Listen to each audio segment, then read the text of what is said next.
Good morning, everybody. We have increase in material wealth and spiritual growth. There is brightness coming into our lives. We've had temporary problems, and some of the problems was involvement with the law. It weighed heavy on us, but the wrongs had to be made right, and we're going to have victory in this endeavor.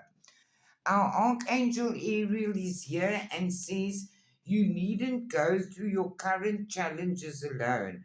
Help is nearby.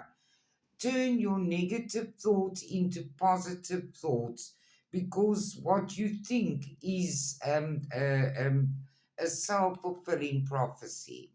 There's happiness on the line for you. And they say find ways to fill your cup. Be soulful, follow your heart, and always trust your intuition.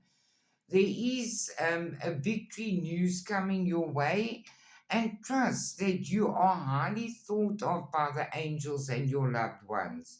A meeting with a stranger could be very important to you and bring new ideas, new something into your life.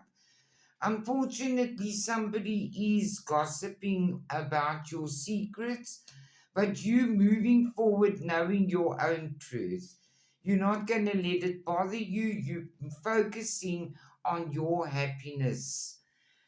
Something you've wished for so long is coming your way, and it's going to be very fulfilling. Your loved ones say there is family harmony now, and your loved ones form a strong pillar of support. Embrace their love and put your past issues behind you. I love you very much. Have a lovely, lovely day.